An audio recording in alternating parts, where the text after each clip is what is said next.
기독교의 상징은 십자가입니다. 이 십자가는 옛날 로마 제국 때의 그 사형수를 죽일 때 사용하던 죽음 틀이었습니다. 기독교에서 말하는 십자가는 예수께서 이 십자가에 달려 돌아가셨기 때문에 이 십자가는 기독교를 상징하는 형상이 되었습니다. 이 십자가형은 인류 역사상 그 사형 방법 중에 인간들이 사용한 사형 방법 중에 가장 잔인한 그러한 사형법이라고 말씀드린 바가 있습니다. 예수님께서 그 처형법에 의해서 돌아가시게 되었습니다. 자, 그런데 이 십자가형을 당하기 직전에 예수에게 십자가형을 선고한 재판이 있었습니다. 그 재판장은 빌라도 로마의 사령관, 유대 지방에 파견된 사령관이었던 빌라도였습니다. 그리고 그 재판의 현장에 유대교의 지도자들과 또한 그들의 선동과 사주를 받았던 군중들, 그리고 이 십자가형의 피해 당사자였던 예수 그리스도, 이 세 부류의 사람이 함께 있었습니다. 자, 그런데 이 십자가형을 언도당하는 장면을 보면, 오늘 본문도 이제 그러한 장면 가운데 한 군데입니다만은, 이 십자가형에서 주도적 역할을 했던 자들은 빌라도라기보다도 오히려 이 군중들이었습니다. 군중들이 예수를 십자가형을 받도록 하는 일에 상당한 영향, 기여를 하고 있음을 발견하게 됩니다. 나중에 사도 바울은 이 예수님의 십자가형의 그 신학적 의미를 이야기합니다. 이 하나님의 섭리의 차원에서 있어진 일이라고 말하고 있습니다만은 한편 이것은 인간의 역사 아니겠습니까? 사람이 죽여라 해서, 그리고 그 이야기를 듣고 압박을 받았던 재판장 빌라도는 그 예수를 십자가형에 처했기 때문에 이것은 보통의 역사, 인간의 역사 가운데 있었던 한 일이었습니다. 자, 그런 점 때문에 하나님의 인류 구원을 위한 이 위대한 역사에 죄악된 인간들을 동원하고 사용하고 계신다라고 하는 그런 점, 여기 그런 점이 있잖아요. 예수님께 십자가를 당할 때 악한 군중들과 대제사장들과 서기관 같은 그러한 종교 지도자들이 그 선동을 하고 이렇게 하여 그 악이 도모되어져서 결국 예수를 십자가에 못 박았는데, 결과적으로 그것이 위대한 인류 구원을 위한 하나님의 역사였다라고 하는 점을 우리 보통 사람들은 잘 이해할 수도, 또 납득하기도 어려운 어떤 신비로운 역사라 아니할 수가 없겠습니다. 그렇다고 해서 우리 인간의 죄악이 지금 여기 하나님의 섭리에 사용되어지고 있으므로 우리가 뭐 죄를 지어도 그것은 궁극적으로 하나님의 놀라운 구원의 역사를 이루는 도구가 되었기 때문에 죄를 지어도 괜찮다, 이런 이야기를 제가 지금 하는 것이 아닙니다. 여기 보면 예수 당시에 예수를 십자가에 못 박으라 할 때 이 사람들이 뭐 그냥 거짓으로 뭐 돈을 받고 이렇게 한 게 아니라 진심으로 자기들은 확신에 차서 저 사람은 안 됩니다. 저 사람은 십자가에 못 박아야 됩니다. 군중들을 모독하고 하나님을 모독하는 자였습니다. 진심으로 데모하고 외친 것 아니에요. 무슨 여기서 뭐 정치적인 이익을 위해서 내가 이걸 하면 뭐 대제사장이 내게 뭐 한 자리 준다 했다 해서 한 이야기가 아니라 자기들은 그야말로 정의의식에 북돋아서 예수를 십자가에 못 박으십시오. 그런 정의감에서 유발된 생각과 행동이 악의 도구로 쓰여지고 있다는 점을 우리가 생각해야 한다는 것입니다. 그 점을 우리가 경계해야 한다는 것입니다. 그죠? 이 지금 이야기 속에 나오는 군중들이 그를 없이 하십시오. 그를 십자가에 못 박으십시오. 한 게 이게 쇼가 아니죠. 그들은 나름대로 진지하게 우리가 외치는 이 주장이 옳습니다. 그는 안 됩니다.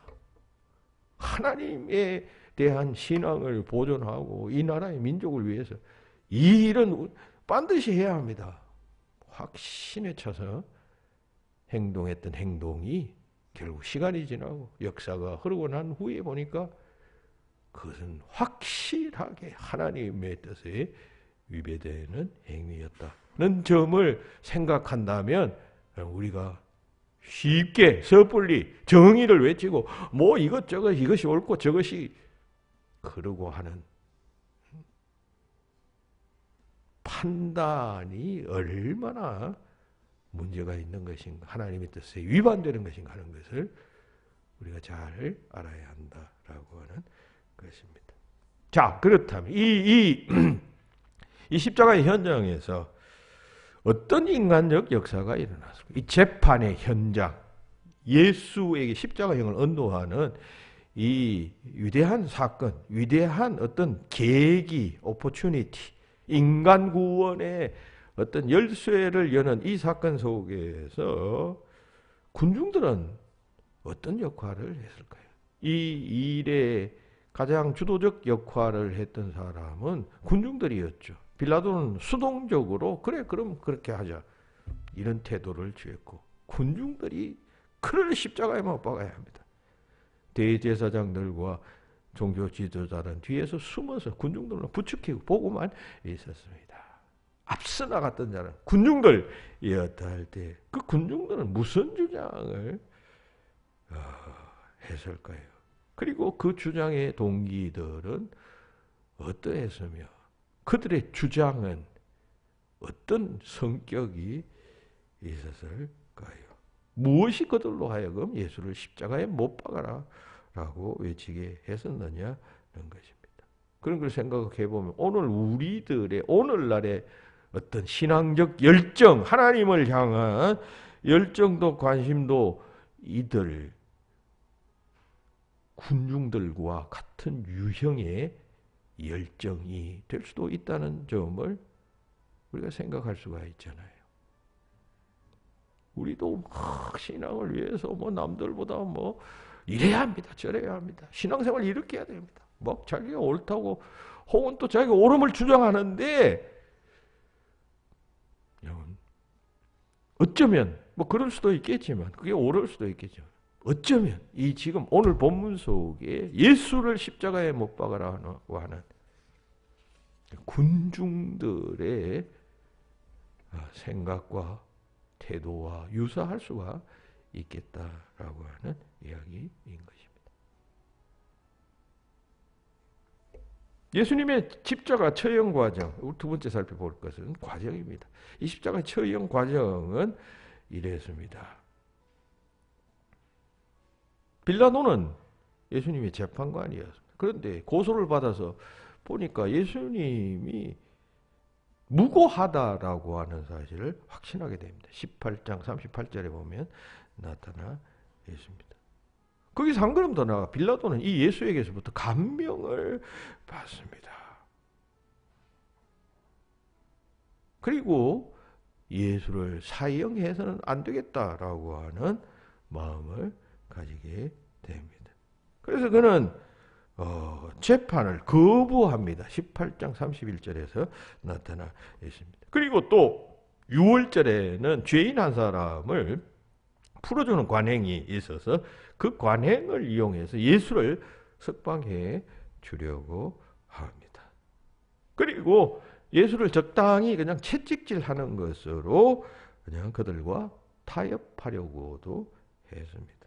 그리고 마지막에는 또 그들에게 호소도 합니다. 이 사람이 무슨 죄가 있느냐? 그러나 결국 그는 예수에게 십자가형을 선도하게 되는데 그것은 이유가 정치적인 것이었습니다. 이 갈릴리 지방과 그 예루살렘 지역에서는 항상 그 열성, 그 유대인들의 그 민족주의는 대단하지 않아요. 그래서 항상 반란이 일어나고 했기 때문에 그걸 잠재우기 위해서 많은 사람들이 예수를 십자가에 못 박아 하니까 그것 저항해서 권력을 억누르게 되면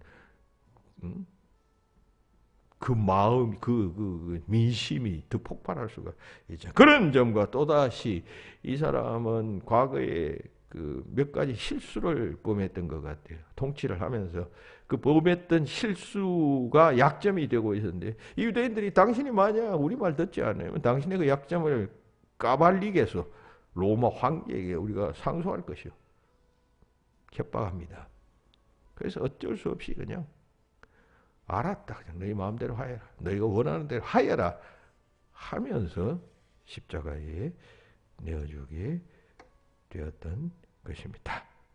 과거의 실책으로 인해서 유대인들의 이 뜻을 거스리고는 내 지위를 유지할 수 없다라고 판단해서 원하는 대로 십자가형을 언도하게 되는 그런 자였던 것입니다.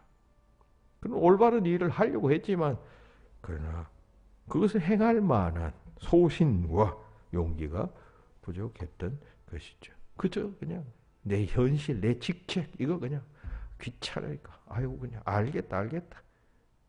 너끼리 그냥 해라. 너희 종족이니까 너희 마음대로 하라. 다수가 원하면 뭐 그렇게 하여라. 해서 예수의 십자가형이 집행되었는데 오늘의 안목으로 보면 현재의 안목으로 보면 그 순간 그 지점의 그 장소에서의 안목을 보면 있을 수 있는 일이죠. 오늘날도 우리 세상 속에서 뭐 이런 식의 판단과 결정들이 있을 수가 있잖아요.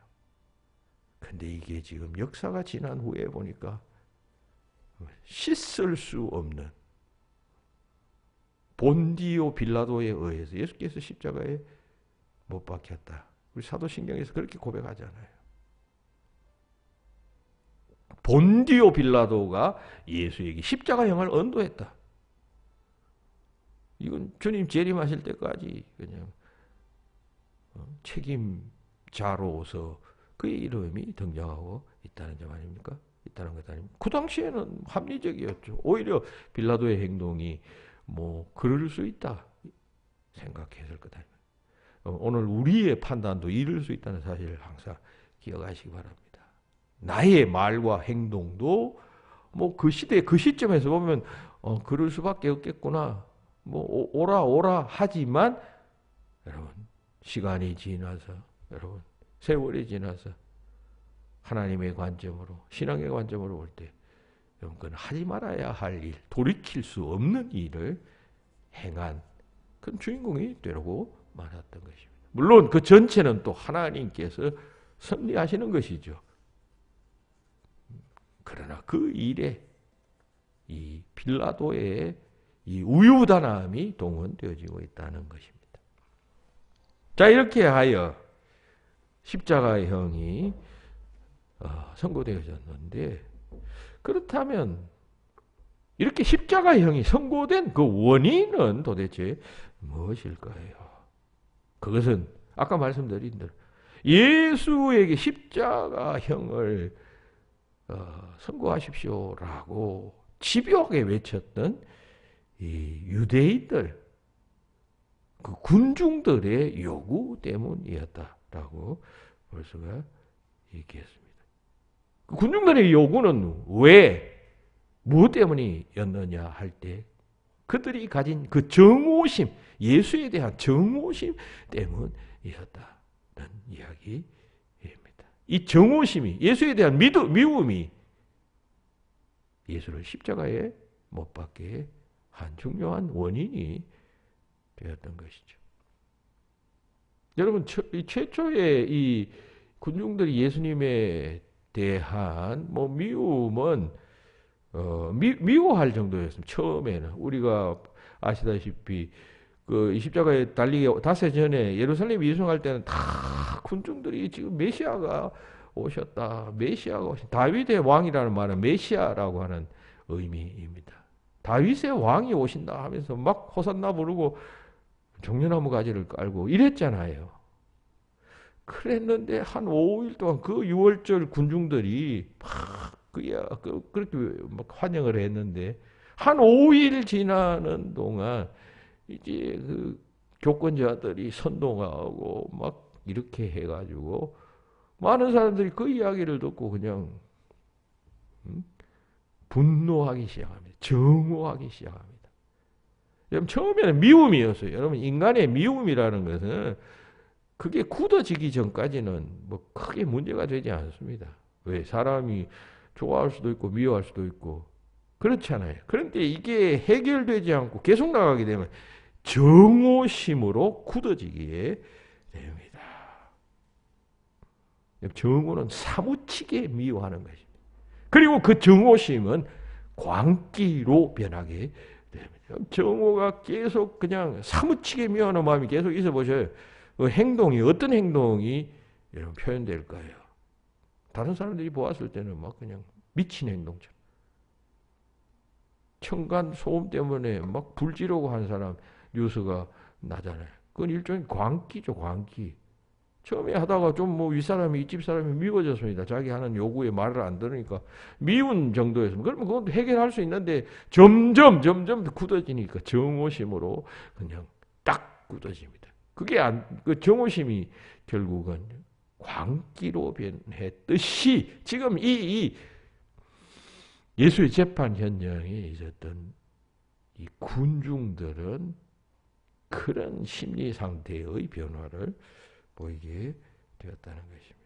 사람이 이런 정오심의 노예가 되고 그 정오심에 그냥 불타서 그냥 거기에 모든 것이 영향받게 되면 여러분 인간성, 사랑, 긍휼, 자비, 신앙, 예수님의 교훈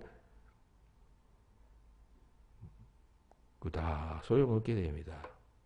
대단한 무슨 자랑할 만한 신앙 어쩌고 저쩌고 해도 이 정오심에 그냥 노예가 되어져 버리면 지금 이 성난 군중들과 같이 예수를 십자가에 못 박으라고 하는 이런 처지에까지 이르게 된다는 사실 간과하지 말아야 합니다. 정오는 인간의 판단을 흐리게 만들어버립니다. 아무리 똑똑한 사람도, 아무리 유능한 사람도 마음속에 어떤 사람에 대한 미움이 발동하기 시작하면 그게 굳어서 정오가 되면 판단력이 흐려져 버려요. 사물과 사실을 정확하게 볼 수 없게 돼요. 그렇잖아요. 그리고 그 정오심은 결국은 광기로 변하게 된다는 것입니다.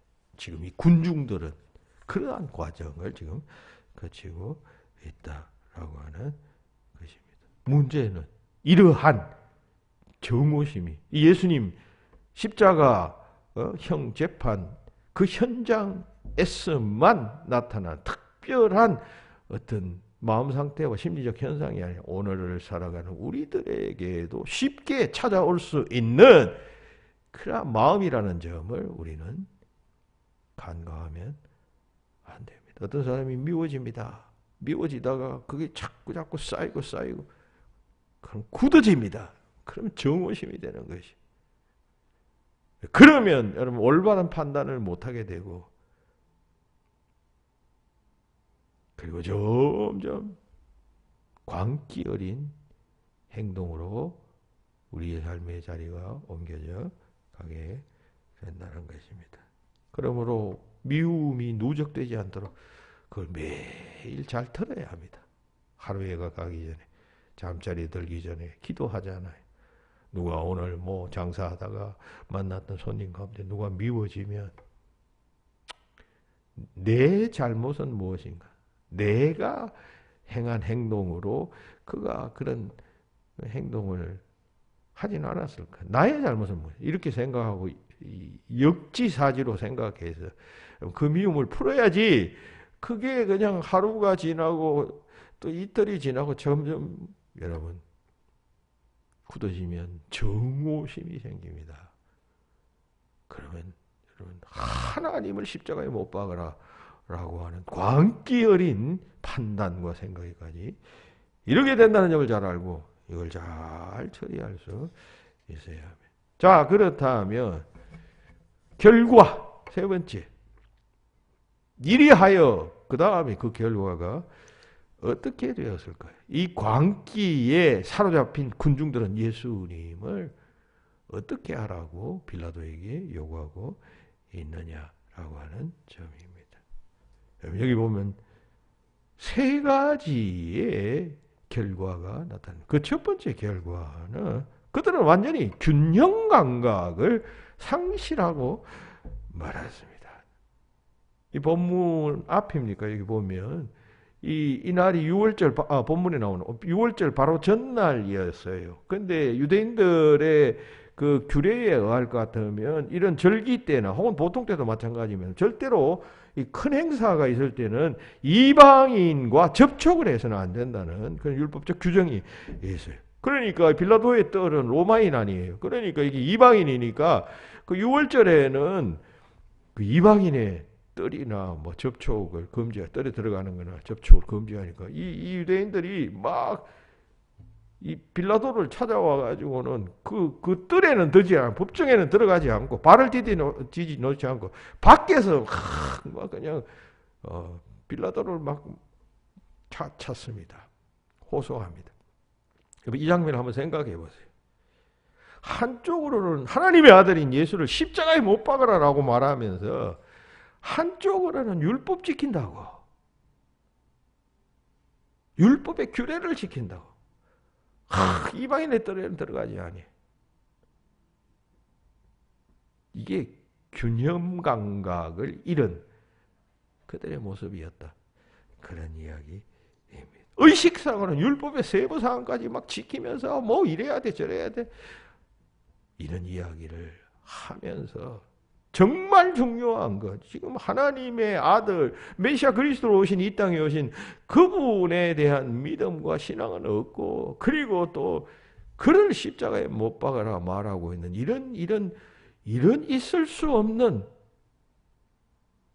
균형을 상실해 버린 행동이 발현된다라고 하는 이야기입니다. 정오는 항상 그러한 결과를 철회하게 됩니다. 사람이 정오심에 사로잡히면 이렇게 됩니다. 어떤 사람을 정오하기 시작하면 사소한 규칙은 막 지키면서도 그보다 더 큰 사랑, 용서, 화해 이런 문제에 대해서는 완전히 그냥 혼돈이 생깁니다. 생각도 떠오르지 않습니다. 예수님께서 그런 유사한 말씀하셨잖아요. 바리새인과 서기관들을 향하여 너희들은 뭐 11조 생활은 하면서도 구성경에서 의와 인과 신, 정의와 인, 긍휼과 신, 믿음, 이건 다 버려도다. 이중생활이죠. 이율배발적 균형감각을 상실한.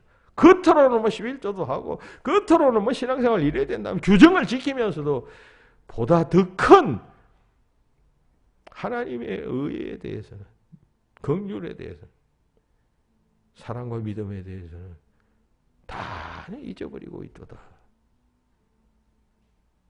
그게 균형 감각을 잃어버리는 신앙생활이죠. 지금 이 군중들이 그랬습니다. 여러분, 빌라도의 뜰은 이방인의 뜰이라고 들어가지도 않으면서 그 바깥에서 하나님의 아들을 죽여라. 하나님의 아들이니까 여러분 이 표현이 좀 완곡한 표현인데 사실은 하나님을 죽여라는 것 아니에요. 하나님, 우리가 지금 신학적으로 2000년 후에 예수 그리스도는 성자 하나님 아니에요. 그러니까 이 땅에 오신 예수님은 하나님이셔요. 그 하나님을 죽여라, 십자가에 못 박아라, 이 이야기예요. 그러니까 이게 얼마나 웃기는 이야기예요. 있을 수 없는 이야기 아닙니까?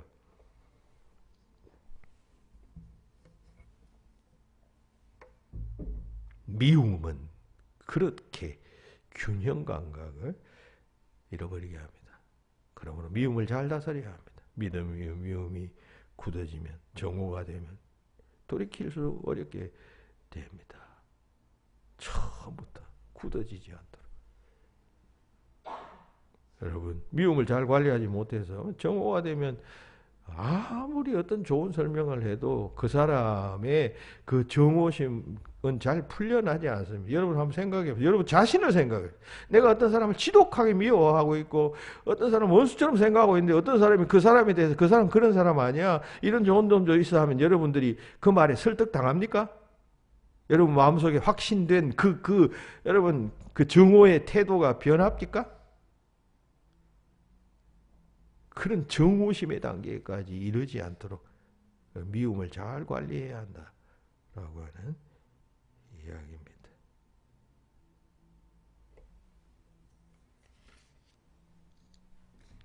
두 번째, 이들의 어떤 이러한 정오의 결과로 나타난 행동은 거짓을 그냥 눈 하나 깜짝하지 않고 발설하고 있다. 거짓을 주저하지 않고 있다라고 하는 것입니다.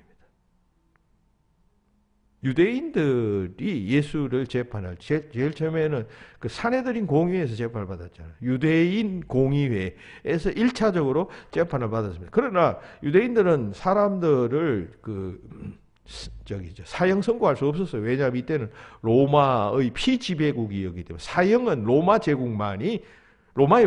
법만이 선고할 수 있었습니다.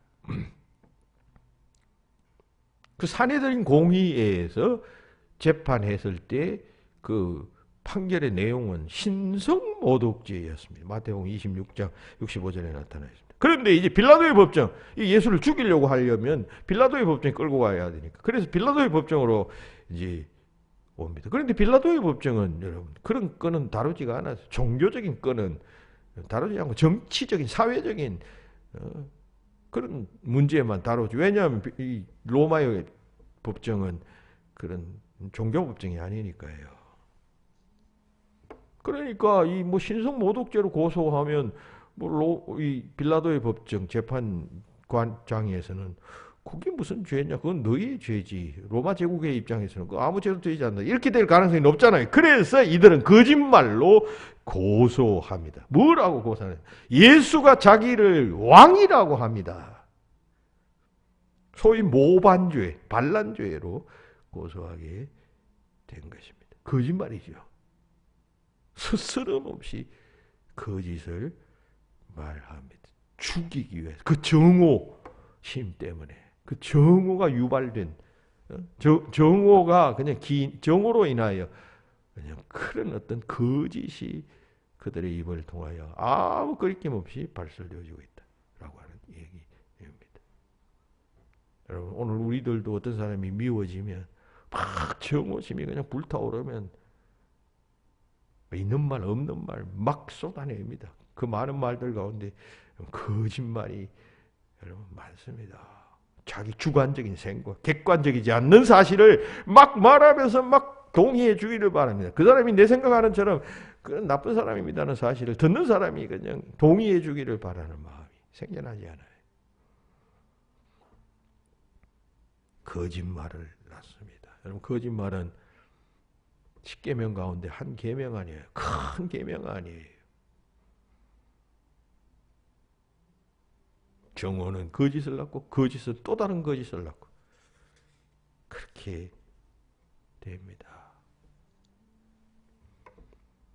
거짓이라는 죄가 좀 추상적이죠. 예를 들어서 뭐 상해 혹은 또 뭐 그냥 살인 이런 것은 구체적이죠. 구체적 보이니까요. 근데 거짓말은 귀로 듣는 죄 아니에요.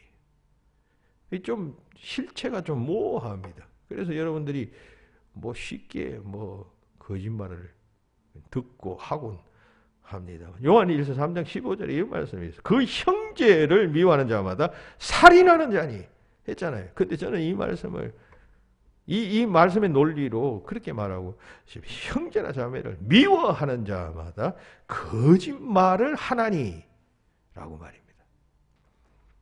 미워하기 시작하면, 정오하기 시작하면 그 사람에게 안 좋은 막 거짓을 그냥 붙여서 이야기하기 쉽게 됩니다.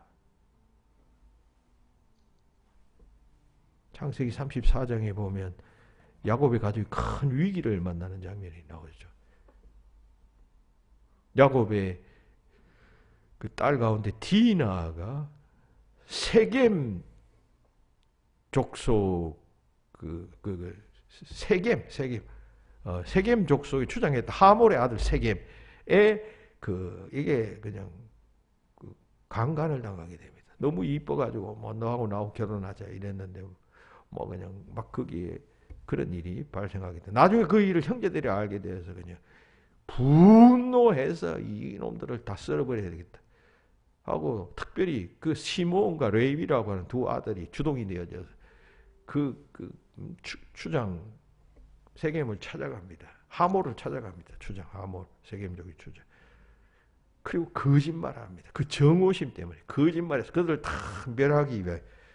그때야 이 13절에서 이렇게 말합니다. 야곱의 아들들이 세겜과 그의 아버지 하몰에게 속임수로 응답하여 말하였으니, 속였다는 것이죠. 이는 그가 자기들의 누이 디나를 들여폈기 때문이라.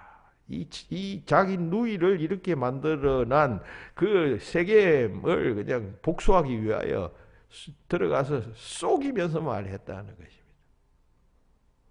거짓말을 했다는 것이죠.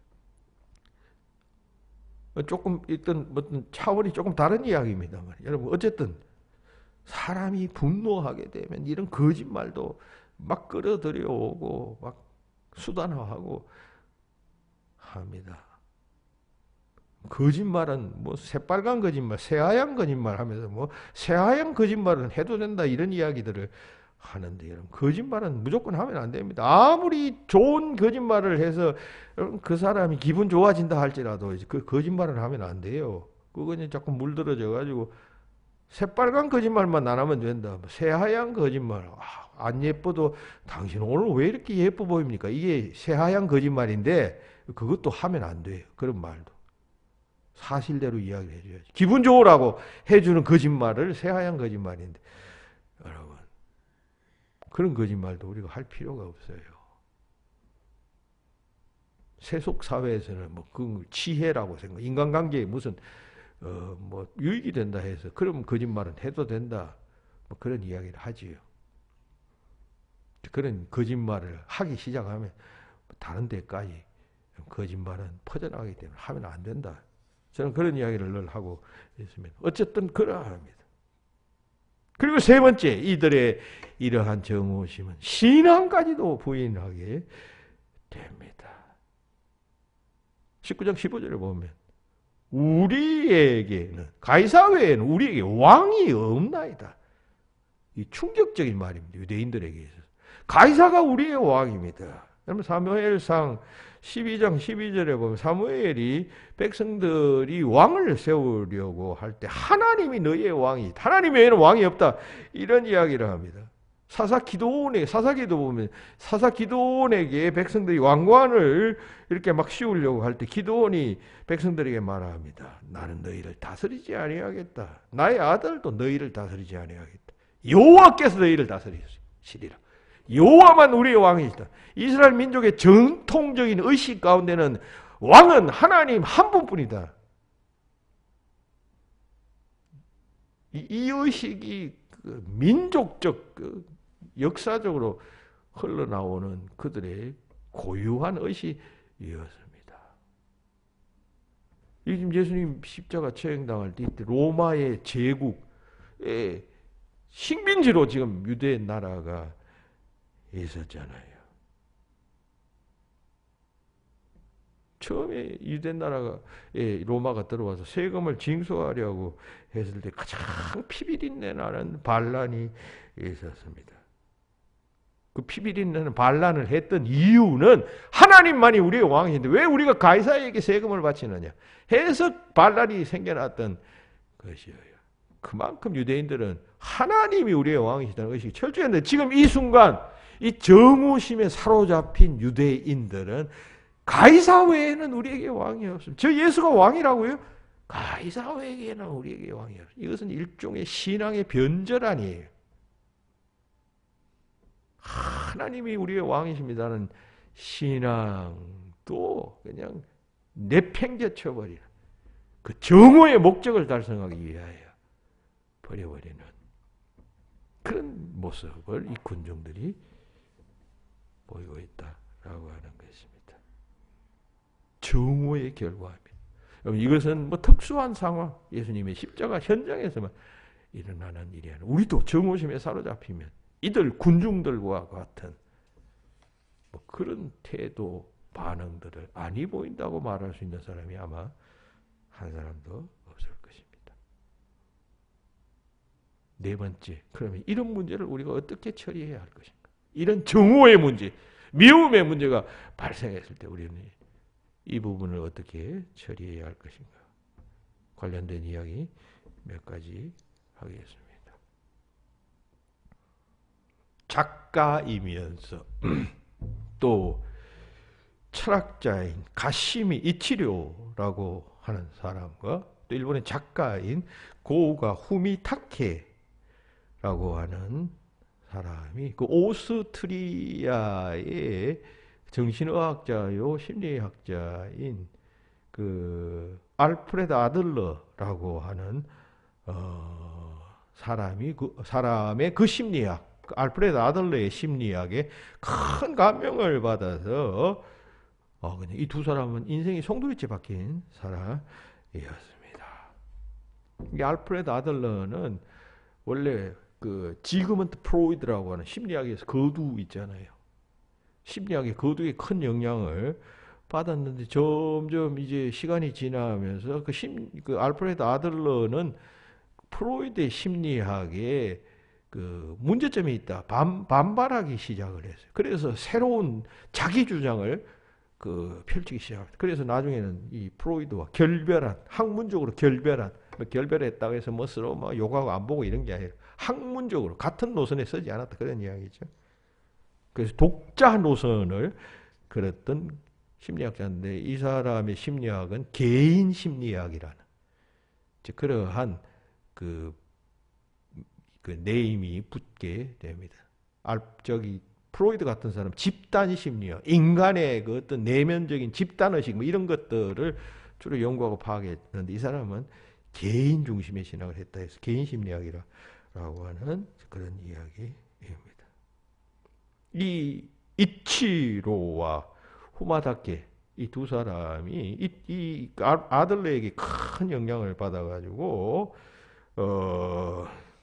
그들과 이제 아들러와 자기와 이제 그 아들러의 주장에 근거해서 아들러와 대화하는 형식으로 그 아들러의 사상을 실었던 그런 책을 편집하게 됩니다. 이 두 사람 다 작자라 했잖아요. 그러니까 상상력이 풍부하니까 아들러와 마치 대화하는 형식으로 해서 만든 그런 책이 있어요. 미움받는 용기라고 하는 책이 있는데 우리말로도 번역되어져 있어요. 이 책을 출간하는데 베스트셀러가 되었습니다.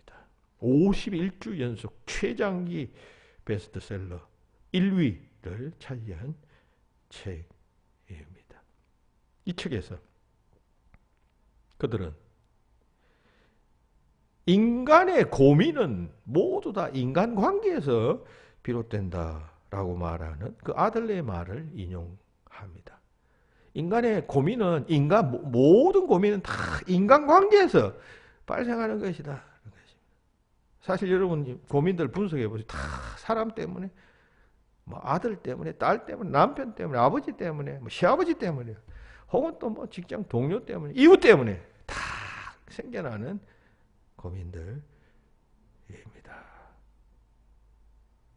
그런 아들의 말을 인용하면서 이런 말합니다. 모든 사람에게 좋은 사람이 되기를 원하는 사람은 타인의 눈치를 볼 수밖에 없기 때문에 타인에게 미움을 받을 용기를 가져야만 자유로울 수 있고 행복해진다. 이런 말을 했어요. 좀 어려운 이야기인데 무슨 말인지 아시겠죠?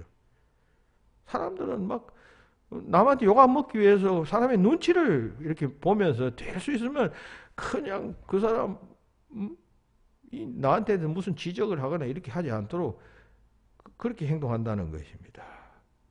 그런데 이렇게 해서 행복하냐 하면 행복하지 못하죠. 남의 눈치나 보고 살아가니까. 그럼 어떻게 해야 되느냐 할 때 남이 내한테 욕을 할 때 내가 비난을 할 때 내가 그걸 그냥 그냥 남이 나를 욕한다는 것은 나를 미워한다는 것 아니에요. 미움받을 용기를 가져야만 그러한 어떤 쭈그러들음, 인간관계에서 위축됨, 여기서부터 해방되고 해결될 수 있다라고 하는 이야기입니다. 여러분 이런 주장은 완전 프로이드의 주장과는 완전 상반되는 것이죠. 프로이드는 현대인들의 불행은 받은 마음의 상처에서부터 비롯된다 이런 이야기를 합니다. 그죠? 받은 상처, 무조건 상처가 상처 때문에 생겨난다는 것이죠. 그런데 아들러는 입장이 거기서 조금 다른 것이 뭐냐면 받은 상처가 아니라 그 상처를 받았을 때 내가 어떻게 대응하고 표현하며 그 상처가 내게 어떤 의미를 주고 내게 어떤 유익을 주는가 생각하면서 그 상처를 그냥 오히려 당당하게 이렇게 도전하고 맞닥뜨려가는 사람들이 결국은 인간을 성장하게 한다라고 하는 이야기입니다. 프로이드는 상처를 받기만 하면 그냥 그 인간은 그냥 불행해진다라고 보지만 이 아들러는 상처를 받았을 때 그냥 수동적으로 가만히 있고 그 피해를 받으면 그 사람 불행해지는 거지만 그 상처를 받았을 때 내가 어떻게 행동하느냐, 반응하느냐, 용기 있게 대응하느냐 뭐 이런 자세를 가지면 그는 성장하고 행복해진다. 그런 이야기입니다. 그러니까 완전히 다르죠. 프로이드와는. 오늘 설교의 용어로 말하면 여러분 사람들로부터 상처를 받고 미움이 생길 때 또 그 미움을 우리가 그냥 방치를 하면 사람에게 상처를 받으면 그 상처 준 사람을 우리가 미워하잖아요. 근데 그냥 거기에 대해서 그냥 미움을 그냥 방치해도 혹은 또 그냥 자꾸 누적시키면 정오가 되죠. 그러면 이 사람은 프로이드가 이야기한 것처럼 인간이 그냥 중간에서 망한다는 것입니다. 성장하지 못하고 병든다는 것이죠. 근데 아들러처럼 어떤 사람이 내게 여러분 상처를 줬어요. 그래서 내가 미움이 생겼어요. 처음에는. 근데 그 미움을 처리해가요. 그래 이건 나를 성장케 하시고자 하신 하나님의 뜻이야. 여기에 하나님의 사랑이 떨어져 있어. 이 사건 속에 오죽했으면 그가 그런 말을 했겠어. 하면서 그 사건을 극복해 나가고 해석해 나가고 하는 사람은 점점 더 성장해 간다는 것입니다. 어떻게 대응하느냐가 중요하다는 것이죠. 상처를 받았을 때 쓰러져 버리는 인생이 있는가 하면 상처를 받았을 때 그걸 그냥 디딤돌로 삼고 그냥 그래 맞아 이건 내가 처음 경험하는 일이야. 그래 내가 이걸 잘 극복해야 성장하지.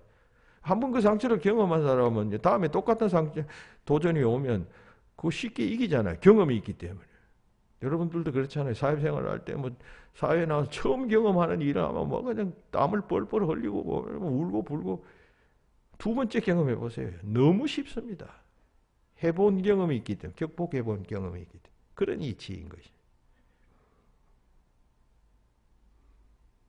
미움 잘 극복해야 됩니다. 극복해 나가는 사람은 성자가 되는 것이고 크게 상처를 입는 사람은 패자가 되는 것입니다. 유명한 프랑스의 야수파 시간이 많이 갔네요. 한 가지 예화만 드리겠습니다. 여러분 천병상 시인의 유명한 시가 있죠. 귀천이라는 시. 이 천병상 시는 군사정권 시절 때 누명을 쓰고 감옥에 갇혔다 고문을 받았습니다. 폐인같이 되었습니다. 완전히 그냥 그 푸르른 삶이 그냥 시들어가고 있었습니다. 그러니까 그에게 있어서 이 세상은 정오의 대상이 될 수가 있었습니다. 그런데 그는 밝게 살았습니다. 그 어눌하게 그냥 마비가 되어가지고 몸도 마비되고 이렇게 해서 천병상 시인 여러분 영상 보셨을 것입니다.